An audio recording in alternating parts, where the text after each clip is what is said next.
Assalamualaikum warahmatullahi wabarakatuh. Apa sih hukum menuntut ilmu di medsos, di YouTube, di TikTok, Instagram, atau aplikasi yang lainnya yang kaitannya dengan medsos? Hukumnya boleh, asalkan ya kita harus tahu identitas ustadznya, background pendidikannya. Kita harus tahu pasti ya.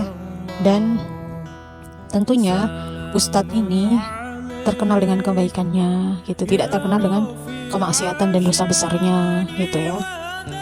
Dan tentunya ketika ustadz atau ustazah ini menyampaikan, hujahnya jelas gitu, sesuai dengan kitabullah, Quran dan sunnah. Tapi kalau misalkan ada penyimpangan, ya tentu kan kita bisa melihat, memilah dan memilih mana yang benar dan mana yang salah gitu. Allah kan menganugerahkan kita ini akal, jadi kita hendaklah bijaklah, akal, dan tentunya dibarengi juga dengan ilmu gitu, ilmu pengetahuan tentang agama halal haram gitu ya. Kita harus tahu, seorang muslim yang sudah mukallaf itu udah harus tahu gitu ya. Dan tentunya kita juga harus bijak gitu menyikapi perkembangan medsos yang sebegitu canggihnya, karena bagaimanapun juga kita mau tidak mau gitu akan mendapatkan manfaat dari medsos tersebut. Banyak gitu yang melakukan live pembelajaran tajwid, pembelajaran bahasa Arab, bahasa Inggris di medsos ada gitu. Jadi nggak ada beda gitu. Bedanya dunia maya dan dunia nyata gitu.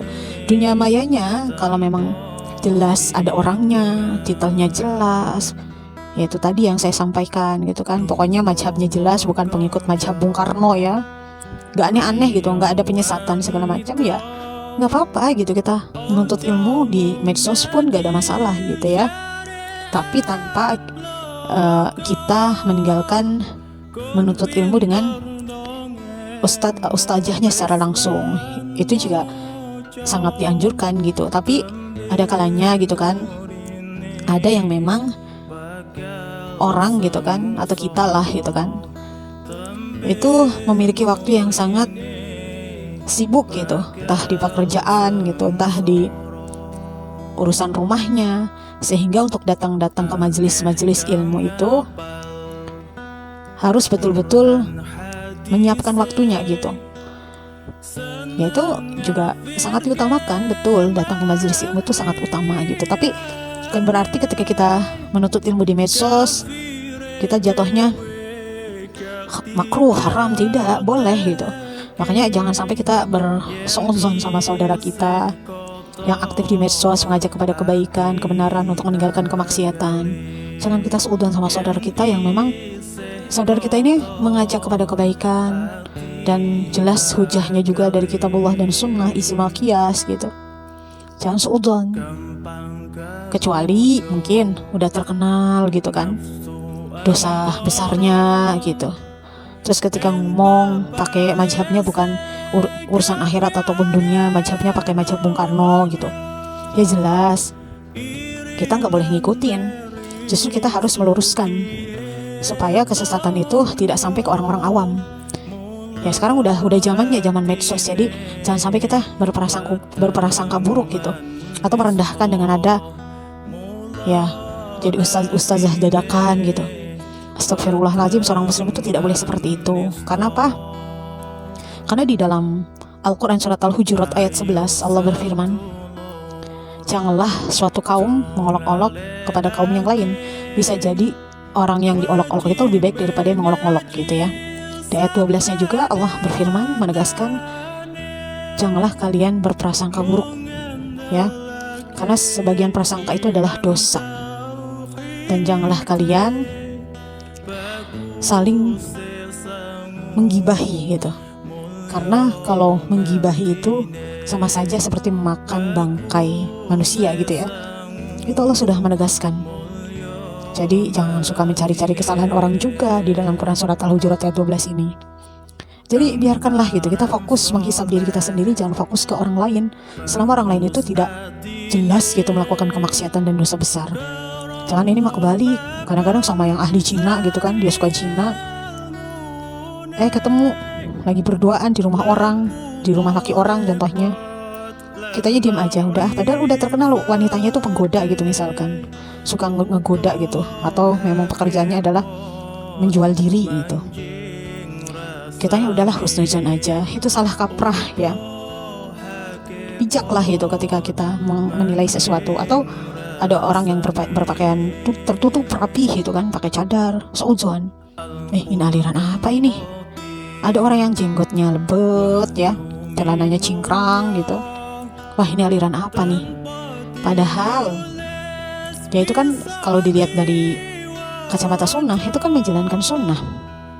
Jangan ini mah kebalik, orang yang jelas-jelas melakukan kemaksiatan, penyesatan, menggunakan baju Bung Karno, udah jelas-jelas melakukan kesalahan fatal, ya kita suruh legowo aja gitu. Ya nggak begitu konsepnya. Bijaklah kita dalam menghadapi sesuatu, jangan salah sasaran. Kalau salah sasaran kan akhirnya menyakiti saudara muslim kita. Sedangkan kata Nabi, seorang muslim itu yang menjaga lisan dan tangannya gitu, untuk tidak menyakiti perasaan saudara muslim kita. Jadi gitu, kedepankan husnuzon, jangan suuzon. Sayang, rugi nanti kita sebagai seorang muslim, kita ibadah, sholat malam, zikir, baca Al-Quran, sedekah, mendidik anak-anak di sekolah atau di rumah. Kita sendiri masih sibuk mencari-cari kesalahan orang lain yang jelas-jelas itu bukan kesalahan fatal yang merusak agama atau merusak negara dengan korupsi, dengan menjual aset-aset negara. Itu kan udah jelas fatal, tidak melakukan itu gitu. Tapi kita terus cari-cari kesalahannya dengan dalih lah ustazah dadakan gitu. Itu kan sesuatu yang sangat buruk yang memang seharusnya tidak dilakukan oleh seorang muslim. Karena seorang muslim itu harus menjaga lisannya dari ucapan-ucapan yang buruk gitu kan, dari perilaku-perilaku yang buruk gitu kan, apalagi sampai kaitannya dengan seuzon sama orang lain gitu kan, ada kaitannya, ada keterlibatannya gitu. Makanya ya kita sama saudara muslim saling support, saling dukung untuk menyebarkan kebaikan baik di dunia maya maupun di dunia nyata. Karena sekarang itu bukan wayahnya kita gontok-gontokan atau kita musuh-musuhan, kita saling seuzon. Kita support, dukung aja selama baik, selama itu adalah positif. Karena sekarang tuh perlu menyebarkan Islam dengan gencar-gencarnya, menyebarkan kebaikan-kebaikan dengan gencar-gencarnya, perlu banget gitu di dunia maya maupun di dunia nyata. Kenapa? Sekarang LGBT Masya Allah, na'udzubillah min dzalik, menyebar, merajalela, perzinahan merajalela. Banyak kasus-kasus yang seharusnya ayah itu menjaga kehormatan putrinya, tapi malah dinodai kehormatannya. Banyak juga seorang suami yang mendatangi istrinya bukan yang disyariatkan, tapi yang terlarang gitu. Banyak yang seperti itu. Perlu banget kita terus menyebarkan kebaikan untuk mencegah kemungkaran, untuk meminimalisir kemungkaran. Jadi kedepankan husnuzon, jangan suuzon ya, jangan salah sasaran kalau mau suuzon ya. Terima kasih. Wassalamualaikum warahmatullahi wabarakatuh.